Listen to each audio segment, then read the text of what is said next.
Hey hello guys, this is Mr. Popcorn. Today I'm going to tell you the story of Yes God Yes, a 2019 American comedy drama film.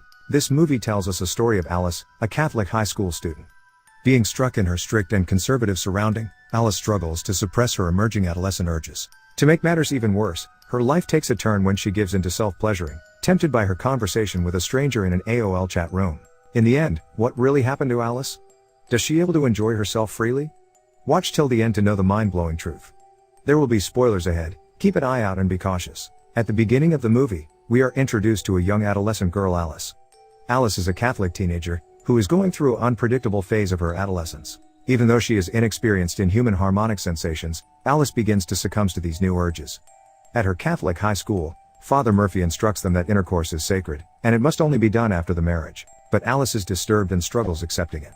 What most astounds Alice is the realization that even pleasuring oneself is a sin, which she had never considered before. It doesn't help that her best friend, Laura, enjoys making fun of Alice's new urges, recalling the occasion when Alice requested her to replay the iconic Titanic lovemaking scene. Wade and his girlfriend, Heather, are among the other important characters at their Catholic high school.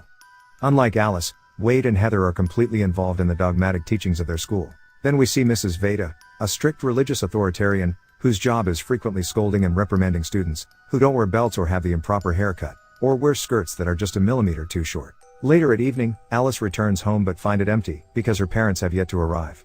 To pass the time, she joins an AOL chat room, which is hosting a video game. Despite the fact that the site seems healthy and harmless, things take a turn for the worst, when one of the members contacts Alice directly, and sends her some very improper images. Because Alice is unfamiliar with these situations, she is perplexed.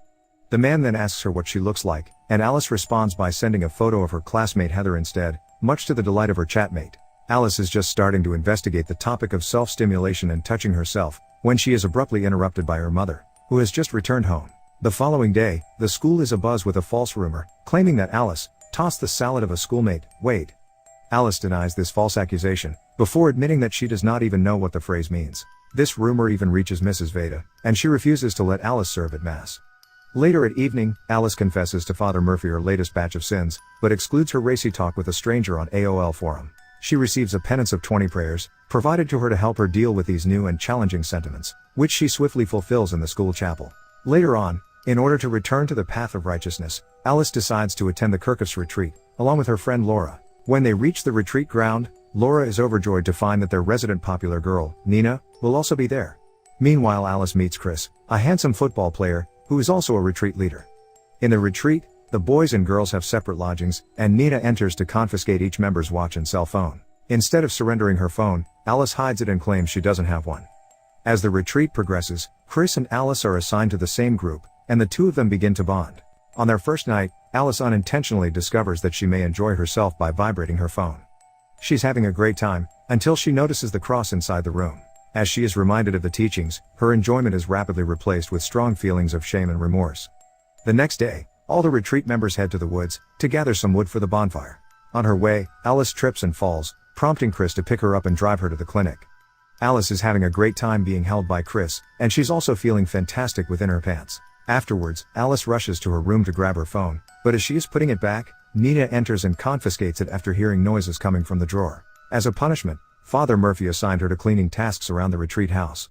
One day, because of the frequent taunting she's getting over tossing Wade's salad, Alice went on to the AOL chat room to ask what it really meant. Unfortunately, before she can find it, Alice hears someone entering the room. She hurriedly shuts down the computer and leaves.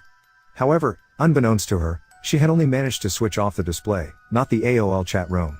The youngsters are then divided into groups, and Alice joins with Chris, who leads them in sharing a terrible experience they've recently had. Everyone else in Alice's group has a significant tragedy to discuss, but she doesn't have one to share. When she feels compelled to share something with the group, she fabricates a story about her dying dog. On the third day of the retreat, Father Murphy stands in the middle of the cafeteria, to make an announcement, revealing that he has uncovered the AOL chat that Alice was on the previous time. Although Father Murphy realizes that no one will take responsibility, he pushes the unknown individual to come forward before the retreat concludes, and reminds everyone that God watched what they did. Later, during customary confessions, Father Murphy confronts Alice about the rumor with Wade, and Alice is forced to deny the rumor's reality. As the word of Alice's alleged toss the salad becomes more widespread, she realizes it's gone too far, leaving Alice dissatisfied and trapped. During one of her lunchtime cleaning shifts, Alice confronts Wade, and asks him about not doing anything about the rumors. Wade has a guilty look on his face, but he walks out of the cafeteria without admitting his fault or apologizing. Afterwards, while cleaning up Wade's meal plate, Alice notices Wade's bracelet, which bears the name of his girlfriend Heather. Later, while on her way to back of the kitchen to finish her cleaning, Alice notices Nina kissing someone and giving him the head. Alice, first startled, but begins to feeling aroused, rubs against the shaft of the mop she's holding, almost being caught by the older nun, but she manages to stop just in time. Alice subsequently tells her friend Laura about what she saw, but because Laura idolizes Nina, she is hesitant to trust anything that would harm her idol's reputation. Instead, she is enraged by Alice's charge, so Laura resolves to quit their friendship, claiming that she is tired of being friend with a lunatic. Afterwards, Alice resolves to act out, because she is frustrated and feels powerless in the world around her. To frame Wade for the previous AOL chat incident, she put the Wade's bracelet beneath Father Murphy's computer keyboard. As Alice is attempting to flee, Father Murphy enters the office, forcing her to seek refuge in the storage room. Alice is appalled when she sees Father Murphy pull out a horny video of a man and a woman, doing it on top of a car with graffiti. Alice has no choice but to stay in the storage room, till the father completes his thing. Following that, Alice goes outside for some fresh air, where she runs into Chris again. The two of them settle down on a seat, with Chris worldly asking if she's okay, and Alice is just about ready to let go of the spinning uncertainty inside her head. Alice kisses him, but he becomes overwhelmed and runs away. Later that evening, the retreat gathers around a beautiful campfire to sing worship hymns. Alice, on the other hand, is not in the mood for any of this. She looks about at her classmates and teachers, and feels both exhausted and empty, seeing them all engrossed in their own little worlds. Alice takes advantage of the opportunity to disappear into the night, and wander around the town until she finds a lesbian club. The bar's owner, Gina, is very nice to her, and lets her bartender offer her a free drink. This experience leaves a lasting impression on Alice, since she's finally in a place that doesn't judge her harshly for being a human. Gina then tells her a story about how she used to be a devoted Catholic in high school, and how she was guilted and shamed for the smallest of transgressions. There was even a time when she thought she was going to hell because she ate her grandmother's gumdrops. Alice is relieved to learn how ridiculous things can get. After her drink, Gina offers Alice a ride back to the retreat, and advises her to attend college on the East or West Coast, where she will be exposed to a less rigorous environment. After spending a wonderful time with her, Alice finally asks Gina about what tossing the salad means.